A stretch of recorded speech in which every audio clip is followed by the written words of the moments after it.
Apa yang terjadi saat tiga pemuda menantang kampung yang menolak agama dan menyembah Tuhan?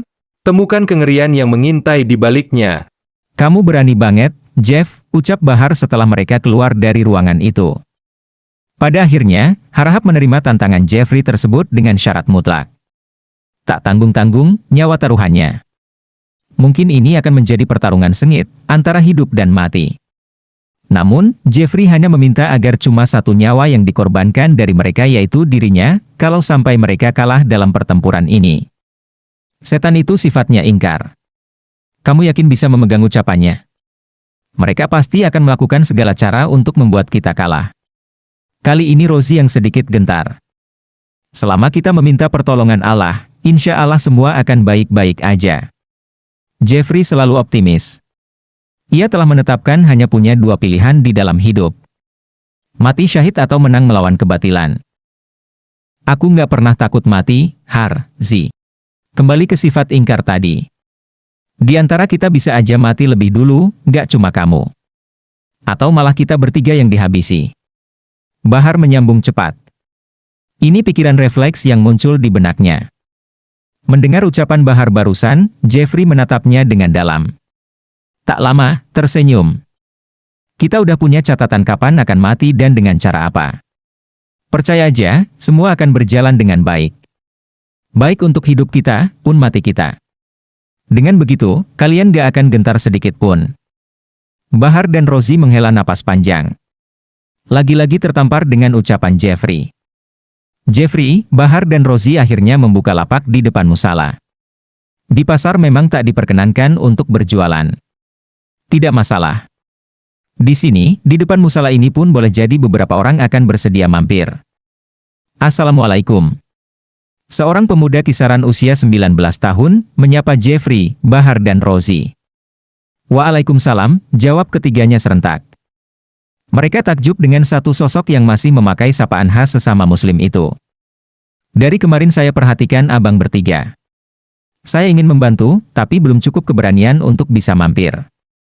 Hari ini, saya datang dengan alasan ingin membeli parfum. Faisal menghentikan ucapan. Ada dua orang yang lewat lalu meliriknya tajam. Rosie lantas mengalihkan dengan menyapa dua pria yang sengaja berdiri di sebelah sambil melirik Faisal penuh curiga. Mas berdua nggak mau ikutan nyoba parfum kami. Harganya cukup bersahabat dengan kualitas dan ketahanan aroma yang nggak perlu diragukan. Namun, Rosie diabaikan. Dua pria itu terus menatap Faisal yang memilih tetap menunduk. Apa yang kau lakukan di sini, Faisal? Tanya salah seorang dari mereka. Saya mau beli parfum ini, jawab Faisal hanya memalingkan wajah sebentar pada pria itu, lalu kembali menunduk. Kau nggak pernah keluar. Gak suka ikut ritual dengan kami. Tapi saat orang-orang seperti mereka hadir, kau selalu menunjukkan ketertarikan. Kau melenceng dari ajaran kami di sini? Pria yang satunya, menuduh bahkan menunjuk Faisal dengan bengis. Saya penduduk asli Simbolon. Kalau saya memilih gak mau ikut dengan kalian, itu hak saya. Faisal menjawab meski takut-takut. Kenapa kau gak pergi aja seperti mereka yang membangkang terhadap Om Harahap? Pria yang membentak tadi, menyelidik. Saya punya rumah dan orang tua yang masih hidup di sini. Dan orang tuamu pengikut Harahap. Kenapa kamu nggak menuruti mereka? Maaf. Kalau mas berdua nggak mau belanja, biarkan Faisal dengan tenang mencoba aroma parfum yang kami jual. Dua pria itu beralih menatap sinis pada Jeffrey. Lantas keduanya saling berbisik. Kenapa Om Harahap membiarkan orang-orang seperti mereka merusak terus? Hidup kita kayak nggak tenang dibuatnya. Ya, meski pada akhirnya mereka tetap kalah bertarung dengan raja kita. Mereka pergi dengan perasaan kesal. Faisal pun bernapas lega setelah itu. Orang tua saya memang menjadi pengikut Harahap. Saya aja yang nggak sudi. Saya merasa nggak bisa menyatu dengan aliran itu. Saya percaya kepada Allah, dan hanya Islam yang membuat hidup saya jadi damai. Faisal mengangkat satu aroma parfum. Itu pilihannya. Saya harap, abang-abang bertiga bisa bertahan dan menyelamatkan semua penduduk keluar dari kekafiran. Faisal mengulurkan sejumlah uang pada Jeffrey. Kalau kamu ingin, kamu boleh datang kapanpun ke musala, ucap Jeffrey menawarkan. Faisal menoleh ke arah tempat ibadah yang dulunya selalu ramai di masa kecilnya. Ia rindu suasana saat Ramadan tiba. Ketika ia dan anak-anak seusianya begitu semangat pergi ke musala untuk salat Isya berjamaah, lalu bermain-main di luar ketika para orang tua tengah khusyuk melaksanakan salat tarawih.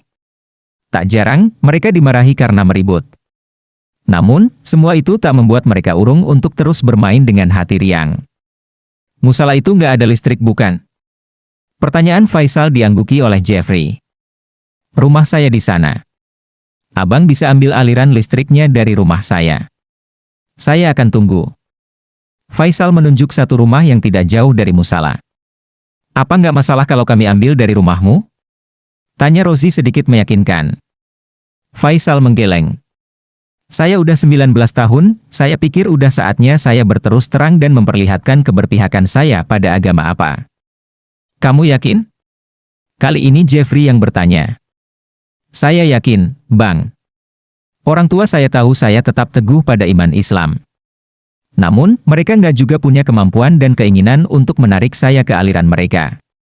Saya tahu, di hati orang tua saya masih ada sedikit keimanan, tetapi karena faktor ekonomi yang diancam akan dihancurkan, membuat mereka akhirnya mengikuti. Jeffrey melihat betul kesungguhan dari sinar mata Faisal. Pemuda itu ingin menyelamatkan desa tempat ia dilahirkan, terutama orang tua. Baiklah. Kita akan berjuang bersama, Sal. Saya akan menceritakan beberapa hal penting pada abang-abang bertiga.